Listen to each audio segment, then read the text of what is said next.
साहब, ये क्या मुतालबा गलत है उनका कि हमने 17 एनओसीज लिए हैं फिर बिल्डिंग तामीर की है? तो वो जो 17 एनओसीज दिए हैं जिसने, उनसे कोई भी नहीं पूछ रहा। न सिंध हुकूमत पूछ रही है अपने इदारों से, न सिंध बिल्डिंग कंट्रोल अथॉरिटी से, न बाकी इदारों से, न उससे जिसने गैस का मीटर दिया, न जिसने बिजली का मीटर जारी किया या एनओसी दिया। और सिंध हुकूमत सिंध असम्बली में बैठ के सब्र की दुआ करा रही है, बस काफी है। देखिए, बुनियादी तौर पे इस पे नक्स जो है वो फैसले का है। सुप्रीम कोर्ट जो है वो पाकिस्तान में वाहिद कोर्ट है जो कोर्ट ऑफ लॉ नहीं, कोर्ट ऑफ जस्टिस है।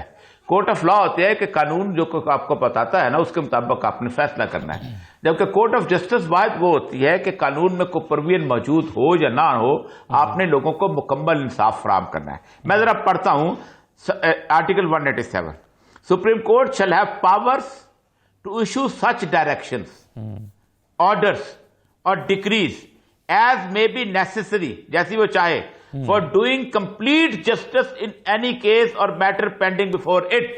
ठीक, इसका मतलब ये है कि ये सारे ऑर्डर सुप्रीम कोर्ट ने वहां गिराने का तो ऑर्डर कर दिया, लेकिन किसी ऐसे शख्स को जिसने एनओसी जारी किया उसको कटहरे में लाके खड़ा नहीं किया। उस वक्त की हुकूमत को, वहां के सिंध गवर्नमेंट के अदारों को, जो लोग वहां पर मददगार थे वो, और उसके साथ साथ बाकी मसला सारा यह है कि आपने कह रहे दरवेश पर जा रहे दरवेश, आपने नजला जो है एक गरीब आदमी पर वहां पे फेंक दिया। अब अगली जिम्मेदारी होती है सिंध हुकूमत की। मसला सारा यह है कि आप कराची में आज चले जाएं, कल चले जाएं, 4 दिन पहले होके आए होंगे।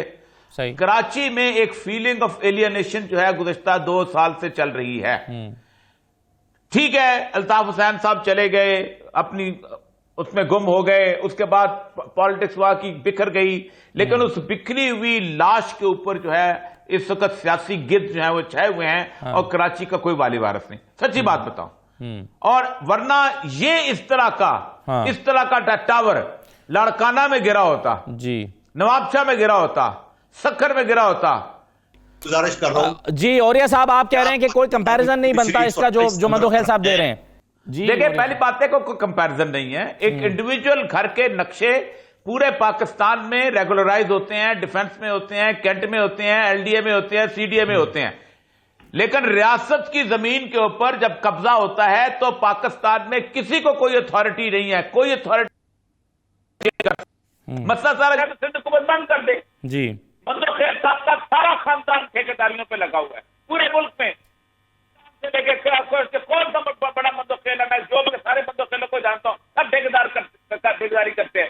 कल को पंजाब की गवर्नमेंट करते हैं, कल को पंजाब की गवर्नमेंट उनके साथ ही सलूक करे तो क्या होगा उनके साथ? नहीं होगा ऐसा। क्या करेंगे? चीखेंगे नहीं। मसला सारा यह है कि आप सिंध हुकूमत में ताला लगाओ। हम कहते हैं सुप्रीम कोर्ट फैसला करे। सुप्रीम कोर्ट ने एक फैसला कर दिया कि यह गलत अलॉटमेंट हुई है, उसके तहत एक्शन किसने लेना था? सिंध गवर्नमेंट ने लेना था। ये शहरी किसके हैं? ये बांग्लादेश से आए हैं ये लोग कोई अपना बर्मा से आए हैं, इंडिया से आए हैं, आपको वोट देते हैं। मसला यह है कि आपको वोट नहीं देते ये लोग। आपने बेजारो मददगार का छोड़ दिया। होना तो यह चाहिए था कि सिंध गवर्नमेंट उठती, पहले कंपनसेशन देती और फिर अपने बंदों को लटकाती। कोई नहीं लटकाएगा। अब एक कमेटी कायम हो गई है, हम चाहेंगे और सबकी ख्वाहिश होगी कि आपका चैनल तो उससे बहुत सफर कर चुका है। जी हाँ, बिल्कुल। अच्छा, मुझे अब ये बताइए और दो तीन चीजें, एक और मामले की तरफ मैं चाहूंगा कि सब लोग राय दें, और वो है बड़ा इंपॉर्टेंट मामला। इलेक्शन कमीशन ने हुकूमत को खत लिखा है औरिया साहब, और उसने कहा है कि जी वक्त कम है हमारे पास, पैसे जल्दी से जारी करें, जगह भी दें, कोसार ब्लॉक में हमें 2 फ्लोर दे दें ताकि हम मशीनें खरीदें वहां पर रखें। तो बुनियादी तौर पर इसका मतलब यह है कि इलेक्शन कमीशन 2023 के इंतखाबात ईवीएम के जरिए कराने पर राजी हो गया है और उस पर अमल दरामद करने की जल्दी में है, खत लिखा है। देखिए, जब असेंबली को कानून पास कर लेती है तो कॉन्स्टिट्यूशन ये कहता है कि इलेक्शन कमीशन उसके मुताबिक अमल करेगा। आप उनके जरा इतराजात तो पढ़ लें। इतराजात क्या थे? इतराजात थे कि जनाब ये जो है अपना, ये हमारे पास होना चाहिए था, ये अपना होना चाहिए था, ये अपना फलानी मिनिस्ट्री के पास कैसे चला गया, हमने फला रिपोर्ट की थी, वो रिपोर्ट किसी ने खोल के पढ़ी नहीं, उसको पढ़ लेते तो देख लेते। मसला सारा यह है कि कानून बनाना होता है असेंबली ने, इलेक्शन कमीशन ने नहीं बनाना होता। इलेक्शन कमीशन का एक फर्ज है कि जो रास्ता असेंबली बताए उस रास्ते के मुताबिक वो इलेक्शन कराए। वो कहती है मशीनों से कराओ, मशीनों से कराएगा। बाकी जगह वो कहती है कि नहीं अपना आम उससे कराओ, कराएगा। आपको याद होगा कि 1970 से पहले डब्बे रखे जाते थे और उस डब्बों के ऊपर एक निशान बना होता था, उसमें डाले जाते थे। फिर 70 का जब इलेक्शन आया तो एक बैलेट पेपर आ गया। लोगों ने कहा ये तो धांधली के लिए आया है। उन्होंने कहा कि ये मोरे को कंफ्यूज हो जाएंगे। एक दिन 2 इलेक्शन हुए, सूबाई के और कौमी के। फिर उसके एक दिन अलग कर दिए जी। उनका ये धांधली होती है, एक दिन अलग, एक दिन कर दो, एक दिन कर दिए गए। यानी ये सारी कौम की एक ट्रेनिंग होती है दुनिया पूरी के अंदर। मसला सारा यह है कि मैंने बार दफा कहा है कि 18 करोड़ बायोमेट्रिक्स हुए हैं इस मोबाइल फोन के, 18 करोड़।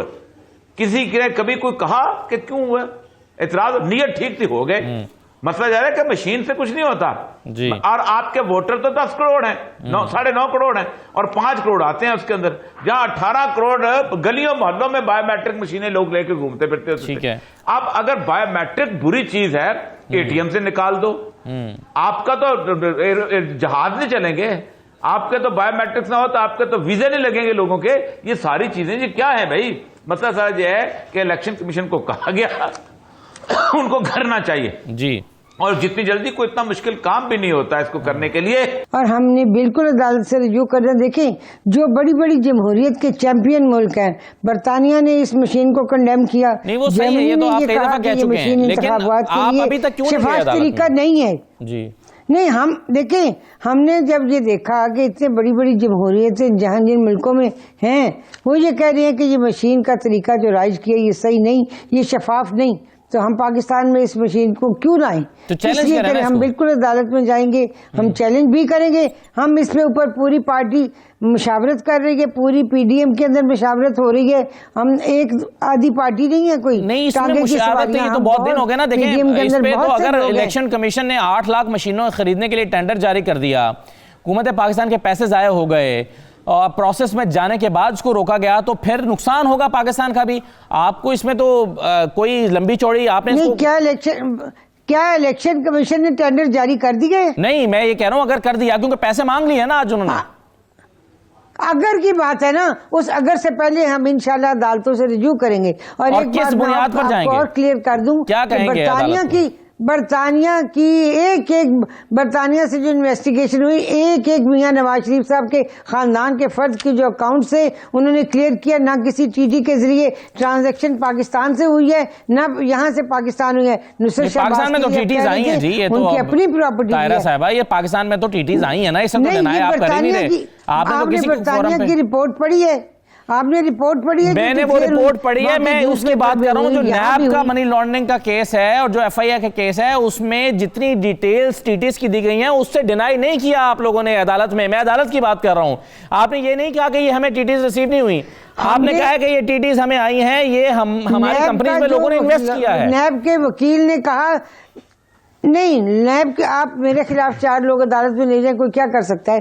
नैब ने अदालत में, नैब के वकील ने कहा हमारे पास कोई सबूत नहीं। उसके बाद रिहाई अमल में लाई गई हमजा शहबाज साहब की, शहबाज शरीफ टीटीज का तो सबूत मौजूद है ताहिरा साहबा। ये केसेस है ना कि राना सनाउल्लाह आ रहे हैं अपनी गाड़ी में और मनो हेरोइन उनकी गाड़ी से बरामद कर ली जाती है, जबकि जगह जगह कैमरे लगे हुए हैं और कोई सबूत नहीं। और राना साहब बेचारे कोठरी में जेल काट के वापस रहे होते हैं बाइज्जत। हनीफ अब्बासी साहब केस एक मुख्तलिफ केस है, राना साहब का केस एक मुख्तलिफ केस है, टीटीज का केस एक बिल्कुल मुख्तलिफ केस है।